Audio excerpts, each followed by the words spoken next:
Good morning everyone. आज का topic है मुगल काल में कुलीनता, नोवेबिलिटी ऑफ मुगल पीरियड। मुगल कालीन कुलीनता को अकबर की शासनावधि के प्रारंभिक वर्षों में जन समुदाय से मान्यता मिल चुकी थी। इस कुलीनता के अंतर्गत मध्य एशिया के तुरानी, ईरानी, फारसी, अफगान, शेखजादा, राजपूत तथा विभिन्न जातिगत एवं राष्ट्रीयता के लोग सम्मिलित थे। 17वीं शताब्दी में मुगल सत्ता के दक्षिण भारत में विस्तार के साथ अनेक दक्षिण भारतीय मुसलमानों, बीजापुरी, हैदराबादी आदि ने भी प्रवेश किया। सिंहासन पर बैठने के बाद अकबर ने यह अनुभव किया कि कुलीन वर्गों की राज की अपेक्षा अपनी व्यक्तिगत उच्च महत्वाकांक्षा की प्राप्ति में अधिक रुचि थी।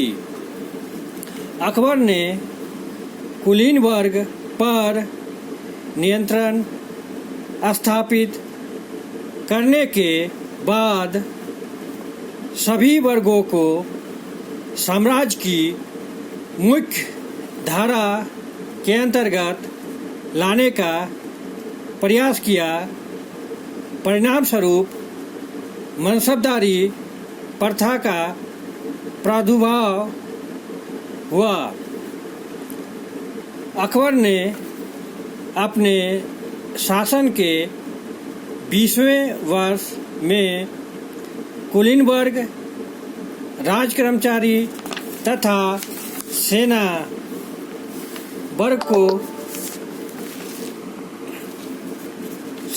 को अंतिम रूप देकर इन सभी को मनसबदारी व्यवस्था के अंतर्गत ला दिया। सुव्यवस्थित मुगलकालीन कुलीन वर्ग अकबर की ही देन थी। किसी भी व्यक्ति को बिना किसी जाति, धर्म, क्षेत्र, रंग आदि के भेदभाव के मनसबदार के पद पर नियुक्त हो सकती थी। व्यक्ति के गुणों एवं प्रतिभा पर ही नियुक्ति हेतु ध्यान दिया जाता था। यूरोप में प्रचलित व्यवस्था से भिन्न कुलीनता पैतृक अथवा वंशानुगत नहीं थी, क्योंकि अकबर अपने समय की सर्वोत्कृष्ट स्थानीय तथा विदेशी प्रतिभाओं का साम्राज्य के प्रशासन में उपयोग करना चाहता था। मुगलकालीन शासक वर्ग स्थिर एवं सीमित नहीं था। इसमें मध्य एशिया तथा फारस के कुलीन परिवारों के अप्रवासियों, मुस्लिम युद्ध कला में निपुण वर्गों के व्यक्तियों, जमींदारों, राजपूतों, दक्षिण भारत के साम्राज्य में सम्मिलित राज्यों के शासक वर्गों के व्यक्तियों, बुद्धिजीवियों एवं व्यापारी वर्ग के लोगों को मनसबदारी के विभिन्न स्तरीय पदों पर नियुक्त किया जाता था। अकबर के शासनकाल की समाप्ति के बाद मुगल साम्राज्य की प्रशासनिक कार्रवाई काफ़ी मंद गति से चल रही थी। नए अभ्यर्थियों के लिए जागीर स्वीकार करने में काफ़ी विलम्ब हो रहा था। बीजापुर एवं गोलकुंडा की विजय के बाद औरंगजेब मनसबदारों एवं जागीरदारों की संख्या को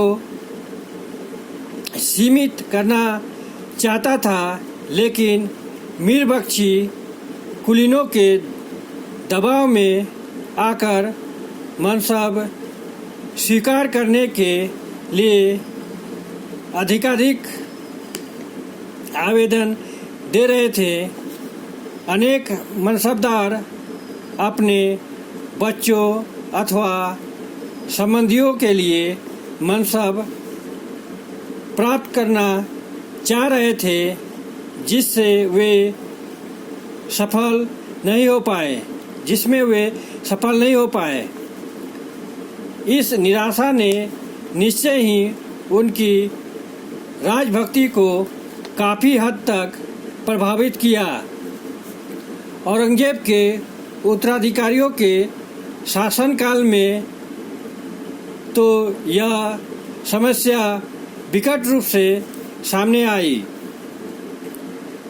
मुगलकालीन कुलीन व्यवहारिक दृष्टि से राज से नगद अथवा जागीर के रूप में राज से प्राप्त होने वाले वेतन पर निर्भर करते थे। धीरे धीरे कुलीन वर्ग नगद वेतन की अपेक्षा जागीर को ही अधिक पसंद करने लगा। प्रत्येक कुलीन का वेतन उसके मनसब श्रेणी अर्थात जात पद के अनुसार निर्धारित किया जाता था।